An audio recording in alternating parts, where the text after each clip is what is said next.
tremendous looking trophy. Welcome to the #1 PlayStation podcast in the Oceanias. My name's Dylan Blank. Joining me, as always, Ashley Hobley. Hey Dylan, excited to be here and excited that I won't be playing with racists on PS5 because they're all upset about a Black Lives Matter theme. Yeah, I only saw this morning. Like, I saw that there was a news story saying it was up. Are there, have you seen outrage? Yeah, I saw the Twitter thread. Yeah. Is there outrage? Why? What's the... I don't want politics in my games. Don't download the theme? All lives matter. You know that bullshit? Yeah. Okay. Predictable. Let's be real. Yeah. Predictable. I'm canceling my pre-order. I'm sure they are. Guess I'm getting an Xbox this generation. Yeah, I'm sure they are. Well, I highly doubt it, but there we are. Before we get stuck into today's video podcast, but I had video on my mind because that's what I was trying to say. We're back on video in case you're listening and you preferred watching us for some reason. There you go. The video version is back. I achieved everything I wanted to do by stopping it, which was basically forcing myself to move it to a new program. It's like I treated myself like a child, you know, like if you're, you know, you take the PlayStation away or something, or like you don't get this back until you do something. I don't know. You don't get your Duplos back until you upgrade them to no, that doesn't work either. Anyway, today in the trophy cabinet, gold trophy for Sucker Punches, meaty Ghost of Tsushima Legends update, which we'll talk about in a moment, and of course, we're hitting a platinum. We finally know what the PlayStation 5 UI looks like, majority of it anyway, and that's going to be your hot topic of the show, your main topic of the show. Let's get into Ghost of Tsushima Legends first, though. So, we played a little bit together the other night. I don't know if you've played a little bit more than that. I was nearly going to message you last night.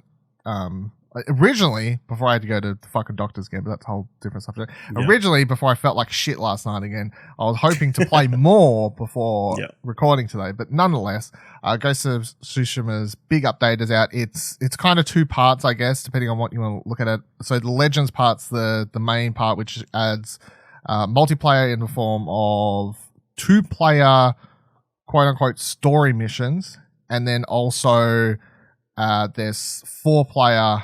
up to 4-player survival missions. Yep. And then there's like another nice part of the update was some single player stuff, which included new game plus, some new, what are they called? Bangles, charms. So charms that let you do stuff like pat the dogs. And there's one that like calls out lightning strike or whatever else I saw that was kind of cool. Okay. Yeah. And then they added one thing that was, I think was weird that they didn't think to include it when they shipped the game originally, which is you can now have like armor loadouts, so you don't have to fully switch all your gear in the menu. From hearing discussions I've had with people, like that didn't come up in people's minds at all. Really? In the development of the game. Yeah. Yeah. Like, someone mentioned it, like, that's a really good idea. Yeah. Why didn't we think of that? It's weird they didn't think of it because I feel like it was anyone playing that game for... Obviously, for the whole length of playing it through to the finish, by the time you get to the finish and you're swapping your armor constantly, between trying to be sneaky and traveling, it's not realistic. Yeah, it's silly, is what it's not realistic, but also it's just kind of annoying that you had to go in a minute. Anyway, let's focus on the. Jin doesn't just suddenly hide behind a tree, pull out another set of armor, and then switch over. Well, imagine if you had to walk into a bush every time you wanted to swap armor in the game. Add that in like the survival mode. Update. Yeah, sure. What are your overall how are you feeling about the Legends update, the multiplayer? It's pretty solid. Like there's not a lot of content there, but there's a lot stuff there considering it's very different to the main game. Obviously, you're playing together. It's I guess the closest comparison would be like a For Honor kind of situation. Yeah. Where it's a melee kind of. Yeah, it's fun because you're playing with your friends, especially in like the story missions. They're pretty basic. They're like all the stories are like legends and like rumors and that kind of stuff about different ghouls and stuff rampaging over the people of Tsushima. And they've pretty much just reused a lot of the assets from the main game. You'll be dropped in different locations throughout the map. I think one of them used the Harushi or whatever his name is, the archer, or the hot springs. That location comes back into using that in that. But yeah, obviously stylistically, it's really cool. They've got when they switch between levels within the story, they've got these cool, like, horror themed passageways and that kind of stuff. So get you in the mood, and then obviously the customization and leveling up and all that kind of thing has a lot of depth and that kind of stuff. So yeah, I think it's a really interesting addition to this game. I think my biggest takeaway after that first started jumping on was straight away I was like, wow, this is like, I'd read the PS blog post and I'd read that it'd have like upgradable stuff and whatever, but I guess my mind hadn't just really comprehended how meaty of an update it truly was. And it was one of those things of you're like get in and you're like, wow, I can't believe this is actually just free. Like, it feels like it should have been paid at least a couple DLC. of dollars. Yeah, like this, they could easily charge like $15 or whatever for this, and people would have been happy to pay it because it would have been worth it for sure, I think. I think it's also just surprising how well the co-op works, I guess. But and I guess one of the key things for that is the fact that they've added things that you as a team have to work together to do. So, like one of the first enemy type things they introduce is the ones that are binded together. So if one gets knocked out or killed, if you don't kill the of one within a couple of seconds, then the of one it was binded to will revive. So then, of course, as a you're supposed to tandem take them down at once type thing. And then there's also the fact of just, given that there's elements of like stealth and whatever in the game, you can do kind of cool things where you're like leaping off rooftops and like duo stealth takedowns and all that sort of stuff. So it makes sense, it works, but I guess given you play a game for like 50 hours like Ghost of Tsushima, that's a single player game, and then they're like, oh, it's going to have co-op, and you're like, I don't know how that's going to work. And then surprisingly, it just fits very naturally. And I guess that another point for that is that I saw Prestad had a interview up, and in it, Nate Fox from Sucker Punch said that they always had this co-op as being part of the development plan. Also, Darren Bridges says in this interview from Sucker Punch says it was in it from the beginning. Actually, from the very first pitch we were talking about, we knew we wanted that big cooperative multiplayer element, and we wanted that to be part of the core experience and pillar of the game. Coming to Legends, there's lots of stuff that's in the single-player game, especially in an open-world game, and especially as a very story-focused game that's harder to adapt to co-op experience. And so we found this nice marriage. All the missions in Legends are kind of stories told by a storyteller, kind of like the mythic missions in Tsushima. They're all told by a storyteller, and it's kind of this take on events that happened, the Mongol invasion, the repelling that Jin and the Ghosts did, blah, blah, blah, blah. So that's the other thing, I guess, about the... Like, there's nothing in the story for this that's gonna, like, you need to know it before you go into the inevitable Ghost of Tsushima 2. It just has like an interesting take on especially by the time you get to the end of Ghost of Tsushima. Not a major spoiler, but when you get to the end of that, there's that one conversation where the person's like, oh, I heard the ghost did this, and the ghost was like this. So really the co-op multiplayer is taking the idea of all these tales rumors, and then it's spun out from just being one person, Jin, as the ghost, to there's now multiple ghosts, and they're like these crazy assassins that working together, like it's a whole group. So there's nothing you take literally as you're playing it. It's kind of just you're playing people's high tales, and because you're playing these people's high tales, they get to do add the horror elements, and they could we haven't finished all of the 9 story missions yet. We've done 4 of them, but I don't know, by the time you get to the end, I wouldn't be surprised if we see even weirder things, because I've had witches in it so far. So, and it's like they can do whatever they want, because it's just people's wild imaginations imagining what the ghost is and stuff like that. It definitely has like a horror feel to it as well. For sure. Like, one of the stories was they were collecting twins' hearts, and they'd have crates filled with blood and little hearts beating and that kind of stuff. And you said it definitely reminded you of the Infamous DLC. Yeah, Festival of Blood, just because of how left field. I was saying when I was playing it, I was like, wow, this reminds me of Festival of Blood, but then my brain was like, oh wait, it's the same developer. That kind of makes sense. That kind of makes sense. So yeah, because Infamous Festival of Blood was just, hey, we're going to put out some DLC for Infamous, but now Cole's a vampire, and you have to feast on blood. You know, like it was completely out of tone and character and genre for the game, yet it incorporated all of the core mechanics of the Infamous experience and added some new powers and whatever else, and it was really, really cool. So and that's kind of what this is doing, basically. Yeah. I mean and I think it's good timing for this update. Even though I know they wanted to have it as the base package, but I think they probably good time, obviously leading up to Halloween. Also, there's a daily rewards thing, so it's like keeping the game relevant until I guess the next big thing will be there'll be 4-player raids in a few weeks. So spend these weeks getting your characters up to level 20 or whatever, and you can all raid together.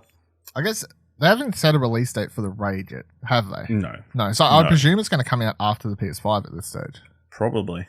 Yeah. Which also, as to what you're saying, works out well because it's like, well, Ghost of Tsushima, your save carries over to the. Does it though? Yeah. Well, it's backwards compatible. So, but, probably. It carries over. It's backwards compatible. You can continue playing your Ghost game. It's got New Game Plus, so if you want to play it again, you can. It's in 60 frames per second. It's going to probably have some high visual fidelity on the PS5 game boosted mode, and you're going to have a raid and these new co-op missions. So, like, really, they've just updated Ghosts to make it a nice PS5 game for people to play it once they get done with. If people out there only care about Spider-Man at launch, I guess, you know, like they've got this straight up. Or if people only had enough money to get the console. Yeah, you've got some free stuff here. Or if you don't care about other multiplayer games and you want something to play with your friends on PS5, then I guess like this with the raid coming and whatever else. So yeah, it's surprising how much depth there was to this. It's very, very cool. Yeah. Very cool. Good update. Looking forward to playing more.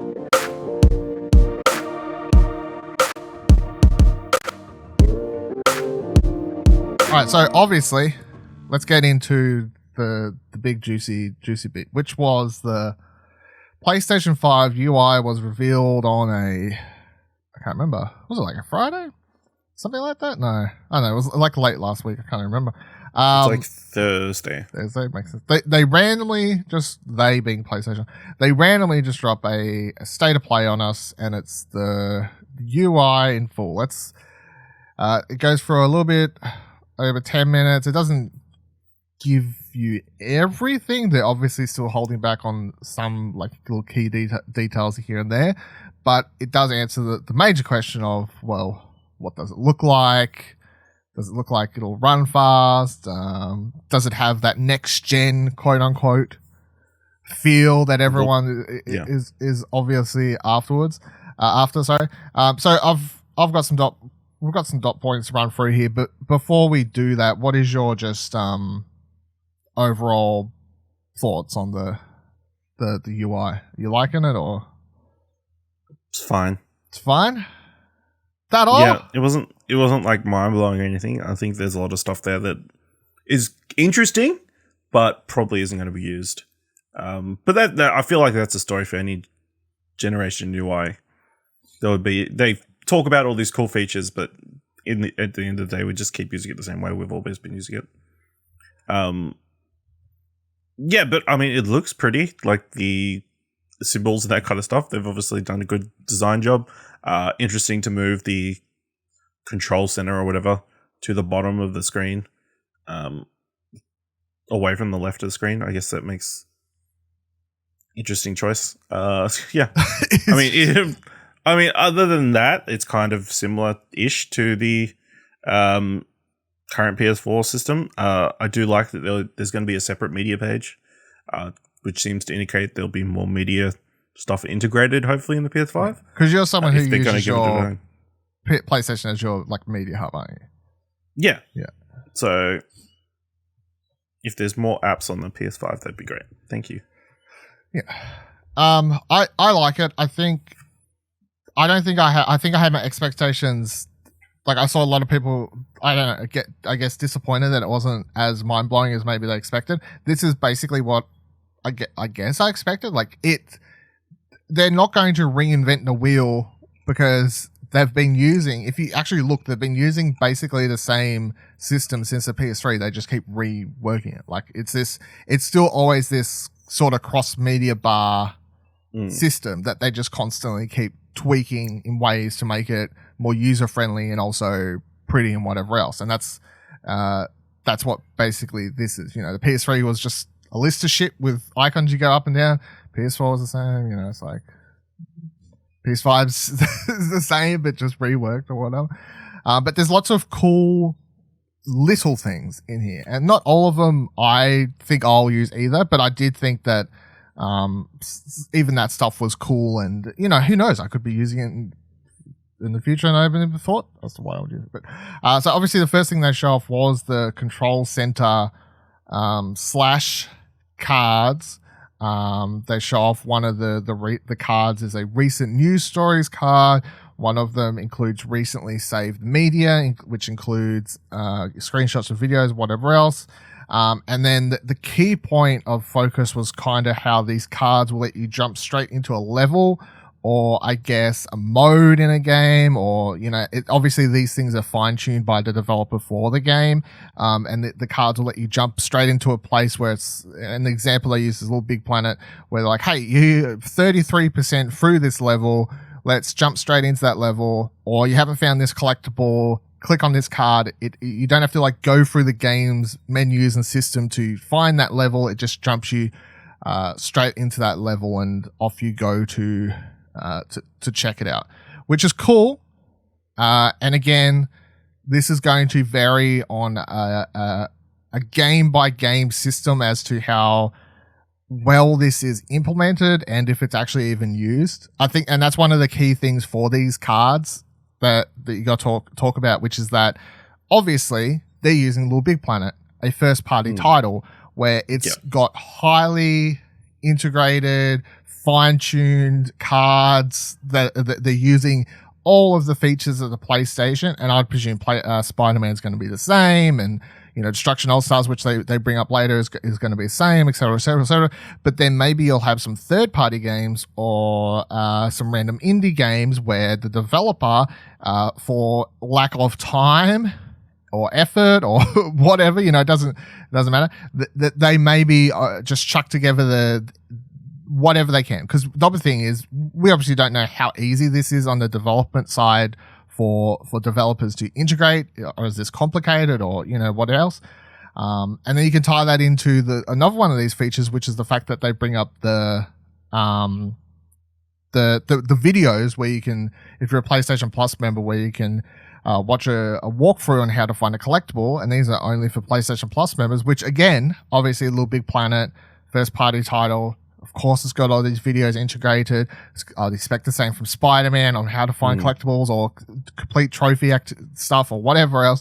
But then when it comes to random indie game or random third party game who don't want to pay someone to create guide material for their game, they're probably not going to have this stuff. And it would be really weird if Sony was like, hey, you need this stuff. That would be fucked up. So I don't think that's going to be the case, because that's just asking developers to like allocate time and money for people to create this guide stuff. But on the base level, the cards seem cool. I mean, the other thing could be it's PlayStation that's doing these guide things.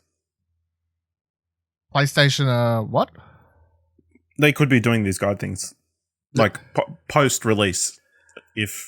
Well, I think the other thing that would make them work is if they just let you, if there's a level of user community input allowed. And I know that opens up a whole other topic of like free labor and this sort of thing, but people are going to do this stuff nonetheless. Like, people create guides for the YouTube channels and whatever else. So I think if PlayStation wanted this feature to succeed to a level, they would go to someone like Brian from PlayStation 5 Trophies. They would say, hey, let's strike a deal. for some games where developers aren't going to create this content for their game because they don't want to pay someone to do it, and Sony doesn't want to pay someone to do it, and they say, hey, we will give you X, and just he's probably going to create the content anyway, and just fucking chuck him some money. You know what I mean? Like there's that would make the feature probably smoother and better if they just allowed some level of community input or stuff like that. You know? But again, they don't need to do videos for every single thing. They don't. It could just be screenshots. They can just it could just be text and screen grabs. But I guess because it's locked behind PlayStation Plus, people may be like, well, we want it to be videos because isn't that what we're paying for? I don't know. You're paying for? No one's really paying for PlayStation bonus, Plus for this, but yeah. You're paying for multiplayer. You know, people get pedantic. They'll be like, well, some were videos, some were text. You're getting shortchanged. Yeah. So the other thing with the videos is that you can pin them, which is obviously a cool feature. It does lead me to another question though, which was like, 'cause they clearly show, hey, you can open up this card, you can open up this hint, you can pin it to the side. So as you're playing, you can watch the video. Handy feature. But then I'm like, well, does the PlayStation still have an inbuilt internet browser? Or does it have an inbuilt YouTube app? And then can I open that app and just pin that to the side? You know what I mean?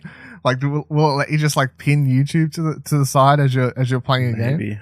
And if you can, I mean, it's a possibility because obviously they bring up the chat thing where you can watch other people's games. Does that extend to, hey, we all want, well, probably some licensing issues, but hey, I'm watching a movie. Let's all watch. You can watch while I'm watching at the same time. Yeah. Well, yeah, they definitely ignored the media side. So you have to wonder when they maybe dive deeper on that and maybe another thing, or maybe they'll just be a PlayStation blog post because it's not like super gamer related or whatever. But maybe some of these features could be part of the PlayStation experience, which would be cool. Like you can all watch the same Twitch stream together at the same time, or a state of play. Yeah, that'd be cool. What an idea! What an idea! For the watching other people's game thing, the key example that I saw lots of people post that made me go, that does make sense, was because in the video they're like, hey, my friend has started streaming Uncharted Lost Legacy in our party, and then you can start watching it and you can pin it to the side and have it in the corner while you're playing your game, which I don't know why anyone would really ever do. And I saw a lot of people in our circle, close to Australian media people, similar, were just like, I don't really understand what this is. Fair enough.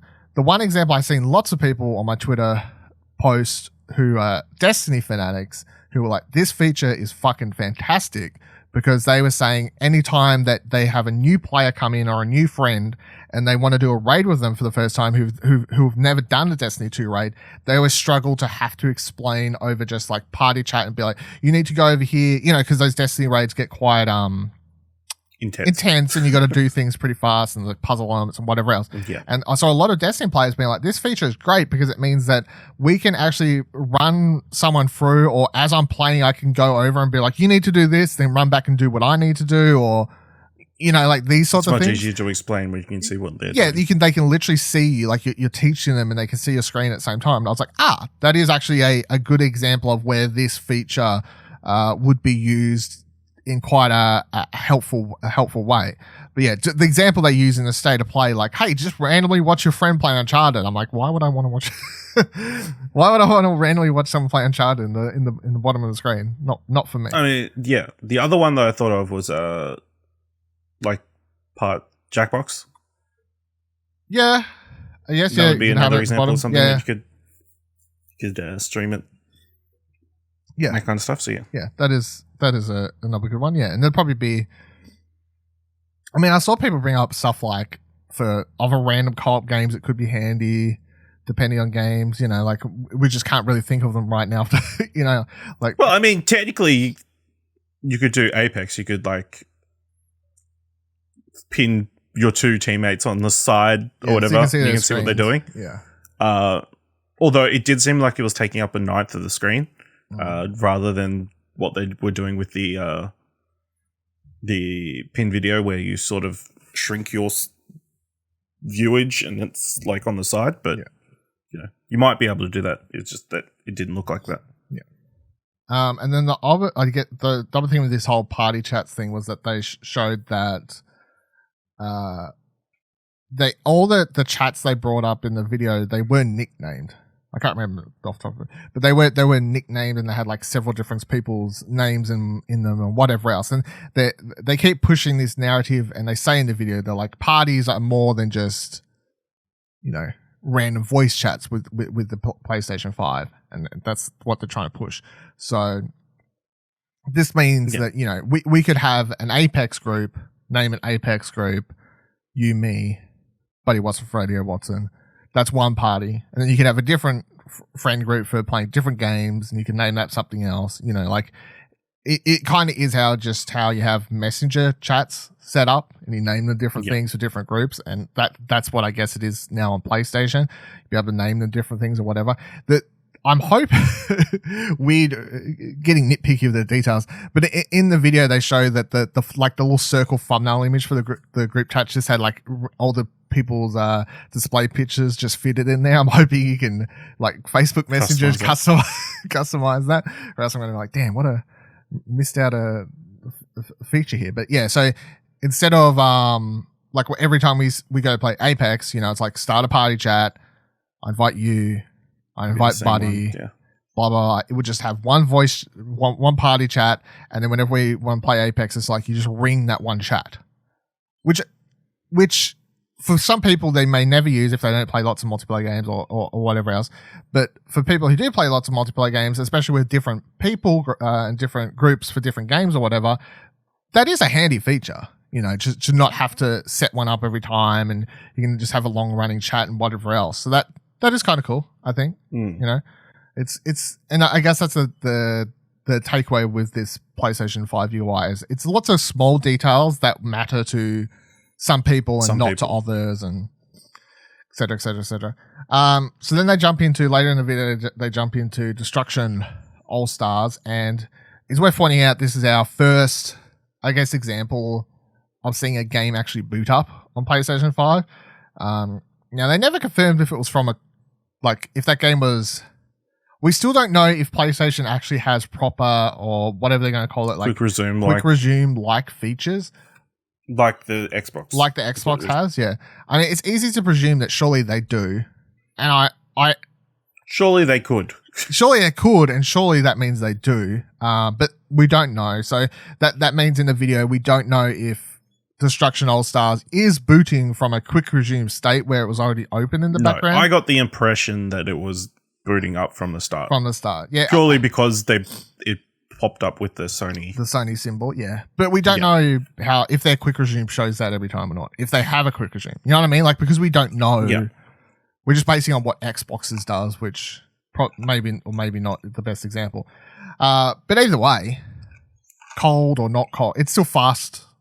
Gets quickly into that fucking game, and they speed past the selecting a character or whatever else.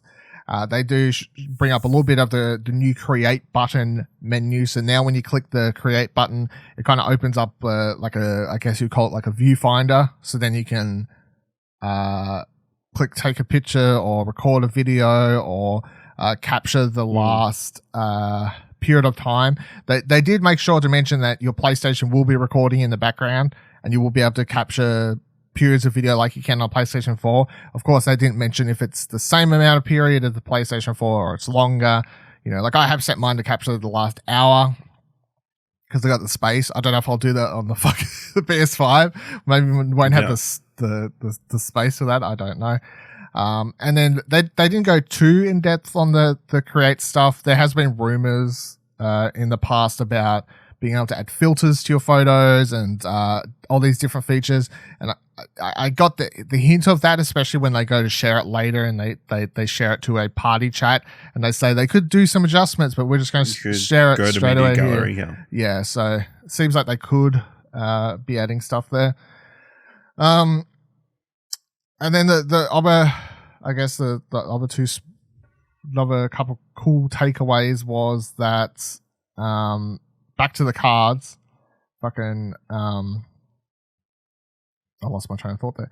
Back to the cards, you will be able to redeem trophies and get rewards for them, which is something I have been asking about for a long time. So the PlayStation Lifestyle read up a story and noted this and said that MPS1's, whoever that is, I don't know, some user. MPS first, right? Sorry, said all wrong. They noted that in the video when they scroll past Destruction All Stars after getting out of the game and they scroll through all the stuff once again, there's a trophy card with a blurb that says earn all of the trophy objectives ... profile banner. Meanwhile, on a gold trophy card, it says earn an S rank recognition rat ... profile avatar. So these obviously seems to suggest that if you're unlocking certain trophies, you are earning profile banners and profile avatars at least by unlocking trophies. And this is very cool. I think this is obviously another addition to the ever-growing trophy system. I'm happy to see it. Hopefully we get another a full update on what this is, because of course that leads to the next question, which is, okay, so I will say that it says full profile banner. It could be within Destruction All Stars. I don't know why they would use that in the trophy description. Yeah, that would be weird. Yeah, but yeah, it could just be something you unlock inside the game. I'm not jumping up and down just yet. I'm going, hey, look.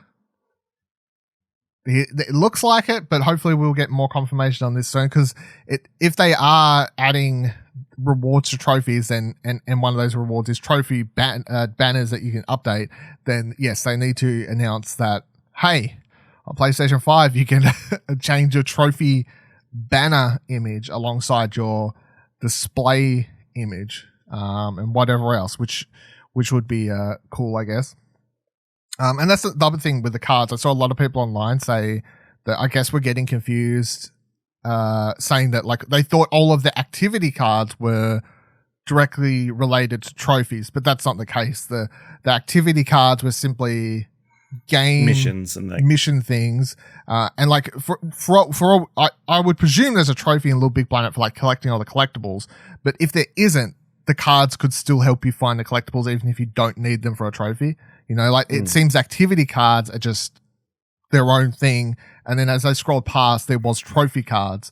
And maybe if you click on the trophy card, it'll open up and you can it can be like, hey, you need to do this. And then maybe it can then link to a card. You know, like if it's like, hey, here's a trophy that says to complete this level. And then you click on it and it takes you to the card for completing that level. And then you can open up the video, the walkthrough.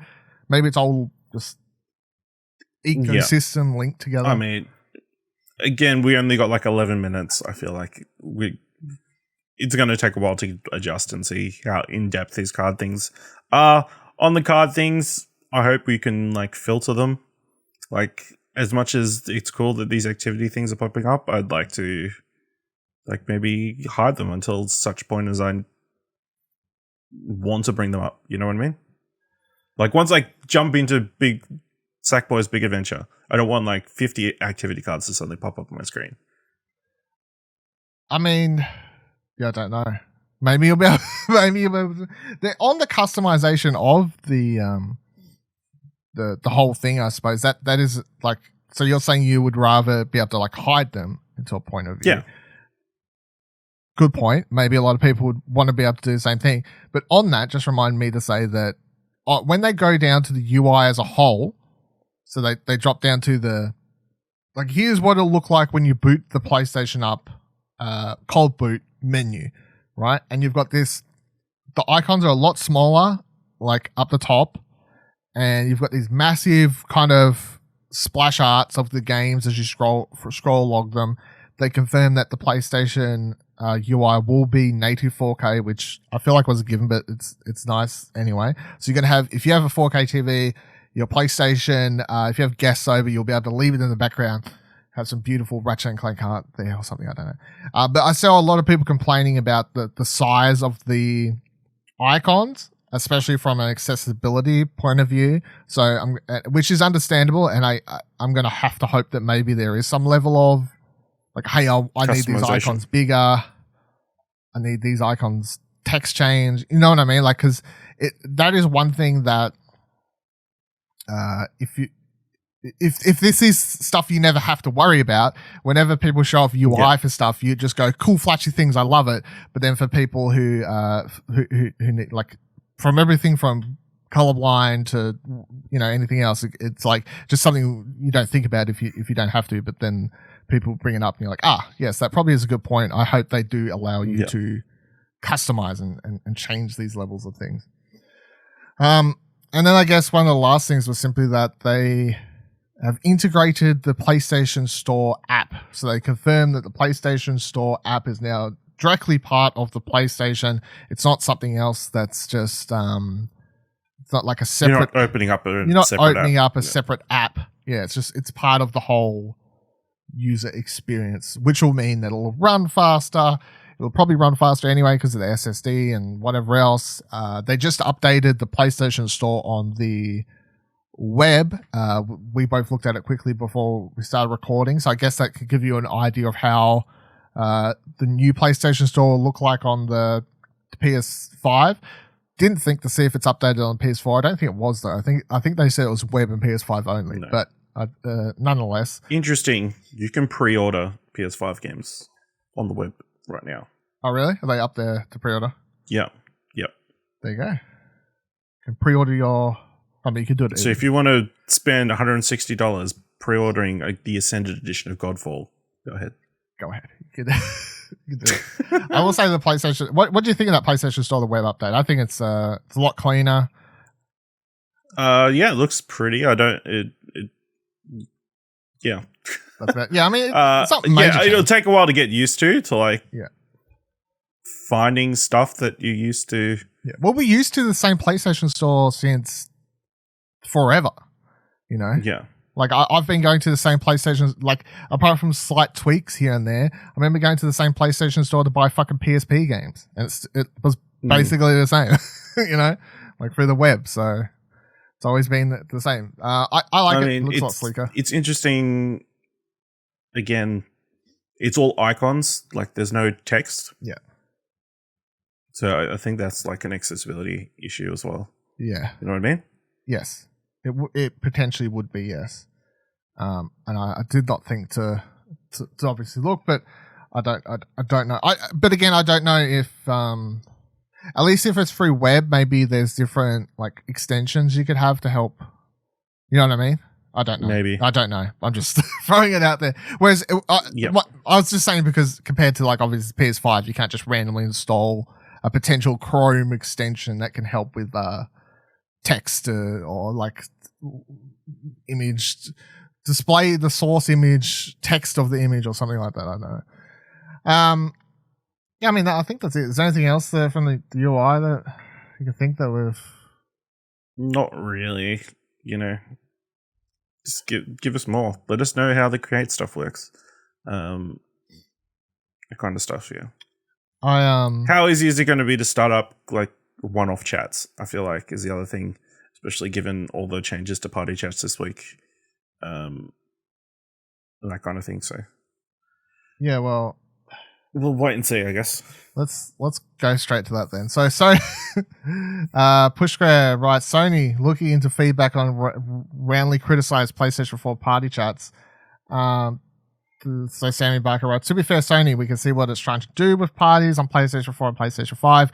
Effectively, it wants them to be more Discord-esque, enabling you to communicate with your pals in a variety of different ways. The problem is that the change comes at the expense of the simplicity of the previous system, and we're a little surprised it made it past the prototyping stage. So a lot of people have been rather upset with the new party system from different ends. Not only the way that it was shown off in the user video, but then of course you've got the whole it's spying on you, recording your conversation, recording your conversation stuff that everyone was doing as well. Which, in case you're unaware, they're not actually spying on you and recording your conversations. It was simply to. That's the thing I don't understand with that. So they put out a user message saying, "Hey, just letting you know, people can record your conversations and send them to us." And people are like, "Okay." Now, previously, no, that's not what happened. What? They said that, and then people freaked out. Well, yes, that people freaked the fuck out. But previously, you could still, like, if you tick the setting in share settings and said share my voice with records or whatever, if you was gaming with someone in a party chat or whatever, they could record your voice anyway.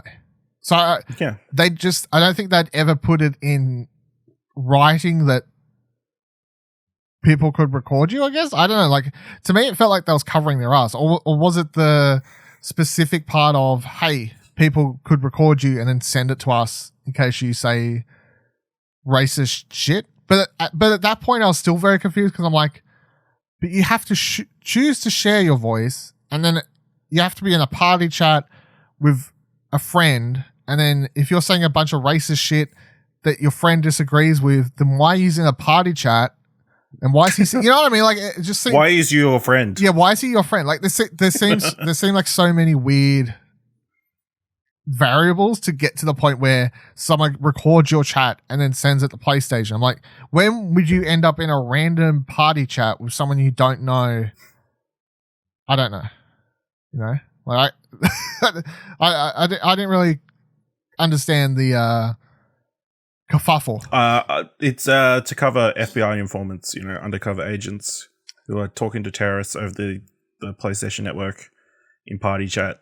Now they can record the audio and send it to PlayStation to get them shut down. Yeah. Or get their personal information. But everyone on the internet took it as PlayStation's... They're listening to everything we say. PlayStation's listening to everything you say, which, I mean... Probably. Technically, it may be... I mean, it's no different than, because that was the other thing. No different than Google when I say I want to eat pizza and then there's suddenly 20 pizza ads on it. Well, it's so different because, like, if you've got a smartphone, then whatever your, like, Siri or whatever the Android version is, Hey Google or whatever, like, those things are always listening for you to say those keywords to trigger it. So technically, they're always listening.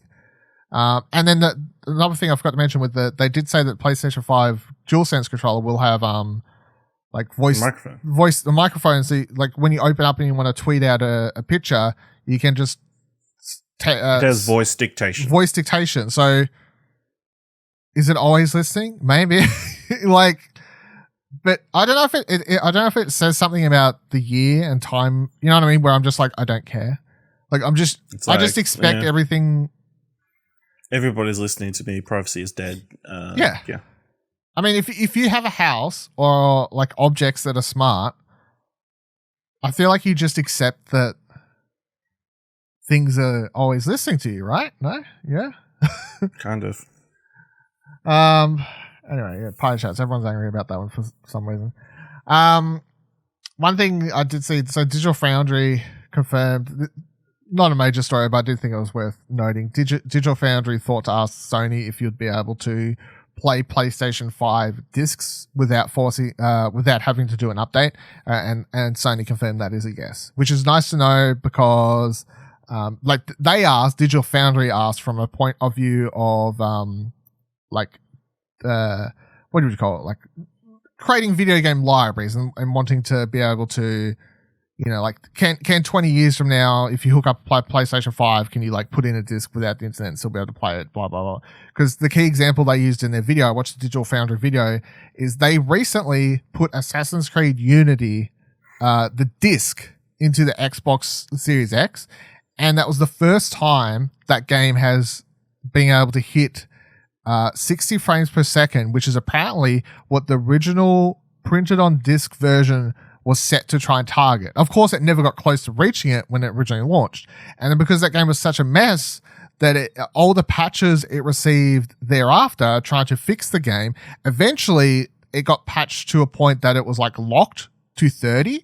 So the only way they could get, and if you digitally download the game, it's automatically the locked at 30 version.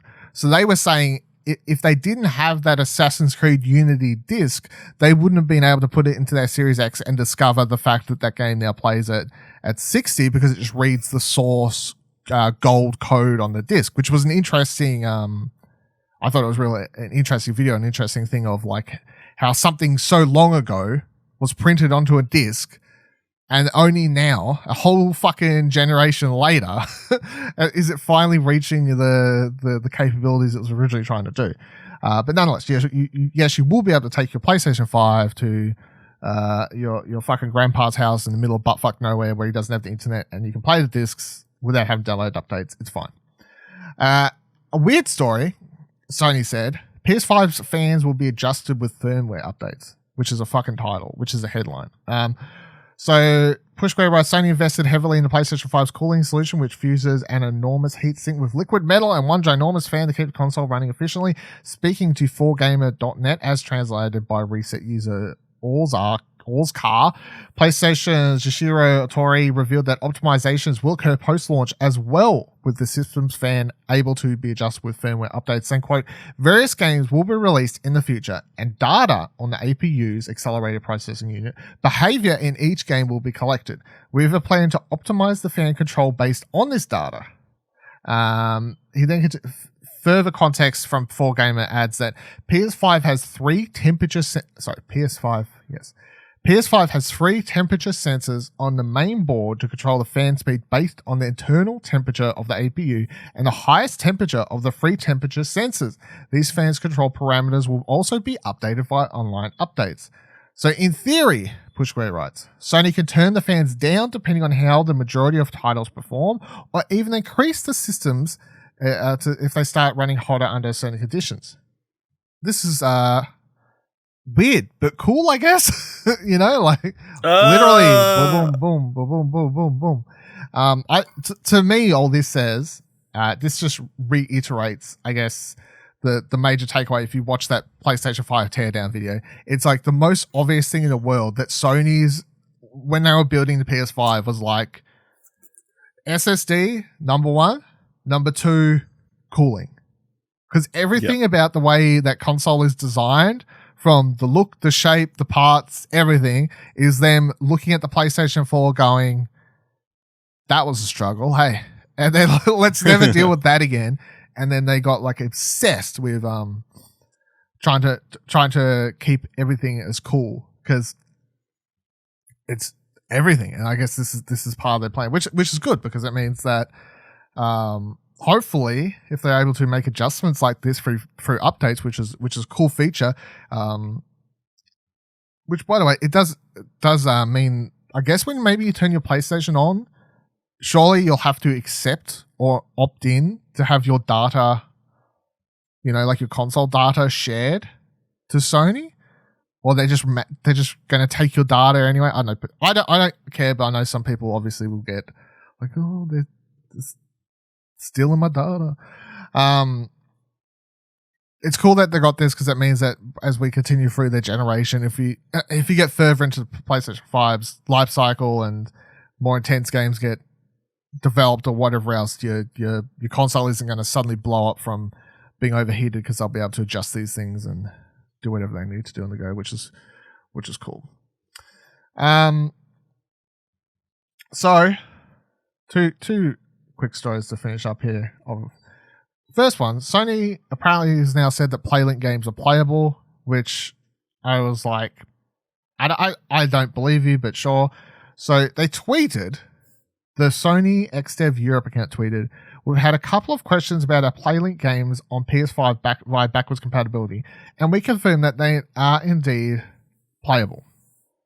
And PlayStation Lifestyle writes, this announcement has confused some users because Sony's FAQ on backwards compatibility states, quote, PlayStation 5 consoles do not support PS4 second screen app or games companion apps. And then PlayStation Lifestyle continues, we're not sure if the tweet above refers to PlayLink games or just a few select titles. As we previously noted, while games like Erica can be played with a controller, other games like That's You and Knowledge's Power may be unplayable. However, neither of these titles appeared in the tiny list of PlayStation 4 games that can't be played on a PlayStation 5. And I don't believe them. I don't think they know what they're talking about. Unless they've gotten some sort of workaround or something. At which point they should go back and update that page to say that, because it doesn't actually make sense. Like, it doesn't make sense for them to be like, maybe they're all being updated to PS5 games. No, a new PlayLink app. New PlayLink app. They're all going to get 60 frames per second, 4K updates to become PS5 games, and then technically they're all PS5 games, so they work with apps. Cool. I mean, I guess that makes sense, but I don't know. At the moment, I'm just like, what the fuck are you talking about? But sure. I mean, I thought it was worth bringing up because it was on here like a week ago or whatever, where I was like, hey, by the way, PlayLink games don't work. Sony apparently says they do. I still say I don't believe them. I don't think like. Well, we'll find out soon, won't we? We will. First thing I'm gonna do with my Day PlayStation 5. First thing we'll play is PlayLink tiles. Knowledge is power. Knowledge is power. Fucking yep. Sure. Well, maybe you got to install other games so you play at the same time. All right, last story. Horrible story. Press start writes, similar to Burger King promotion that's going on in the US, Hungry Jack's here in Australia is also running a local promotion that might be able to net you a PlayStation 5 as of today, which was written about 5 days ago. If you spend $10 or more at Hungry Jack's on either the app or website, you can head online to enter your receipt and go into running to win one of 50 PS5 discs editions. This will last until November 15th, 11:59 p.m. Now, I just want to say, I'm bringing this up in case anyone out there wants to win a PS5 in Australia and you like Hungry Jack's. You do you. But I just want to clarify, since the last couple months I've have to keep saying this sort of things. Not only is it not okay to eat Doritos with your DualSense in your hand, it is most definitely not okay to eat Hungry fucking Jacks while you play your PlayStation 5 or PlayStation 4. You are not allowed to wow down on a Whopper while playing a video game. I will not allow it. Not allow it. Rule. No, you do you. Eat your Hungry Jacks. Listen, just get $10 worth of frozen Cokes, and then you've got enough there to drink while you're playing your, well, hopefully getting a PS5. I mean, yeah, I think this is good. You know, what's wrong? 50 extra people get PS5s this Christmas. That's great. I'm just saying, don't eat the Hungry Jacks while you game. I just wanted to clarify because I find it. I mean, it's difficult to, especially with the Whopper, eat that burger while playing with your controller. You know what I mean? Like people, you take a bite, you put it down, you play for like 30 seconds, you take a bite, put it. That's how grease gets. Nothing wrong with that. No, that's how grease gets all over your controller. Just make sure you wipe your hands down each time. Is that what you do, Ash? Is that what you do? No. Fucking take a bite, wash your hands, play for a little bit, take a bite, wash your hands. Get some nuggets, have some chips. It's all good. You know? This is disgusting. Have like a cloth. It's all good. Your anti-food controller stance I just think that I'm just doing a PSA that I think it's in everyone's best interest to not like destroy their controllers with dirty, disgusting foods. Like you don't see that. I think this is clearly a ploy by Sony to get you to buy more DualSenses. But you don't see any of these promotions. Like they're always like Doritos promotions, fucking Hungry Jack's promotions, whatever the other one, Burger King promotion, right? You don't say, oh, here's a win an Xbox One X by eating a Coles home brand salad. You know, like there's never. You can get does Hungry Jacks have salads? I can't. I'm just saying that the promotion. Well, okay. You can get vegan burgers. They're probably still greasy. I mean, I wouldn't trust them. I don't trust them. Yeah. Wouldn't trust them. All right, when you the grease is where the flavor is. When you're Hungry Jacks, if that's what you got to do. That'll do it for this week's episode of. Who orders their fast food through an app? Why don't you just go up to the counter and go over the drive-through? That seems like an odd. I mean, I order. The only place I order like regularly. So if I get KFC, it's like only when I'm going home from work, and I just go for a drive-through, right? But the only time I ever order something is there's a Japanese place.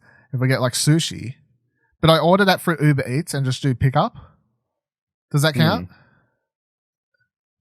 No, because it's not like a specific app to one fast food place. I just do it because it's like a little small place, and if it's lunchtime, they're busy.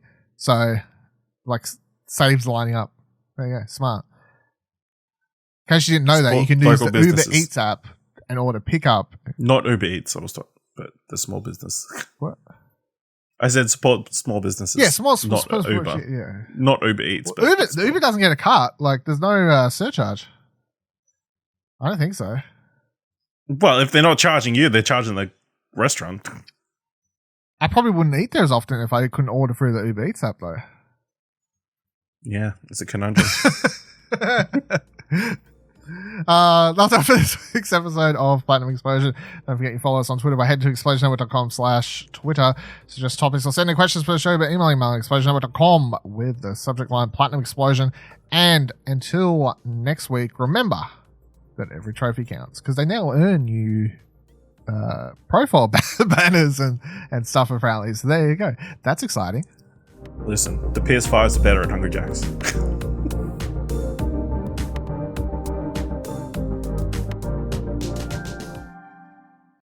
Hey, don't forget you can subscribe to the show wherever you're currently listening, and you can drop a review if you can.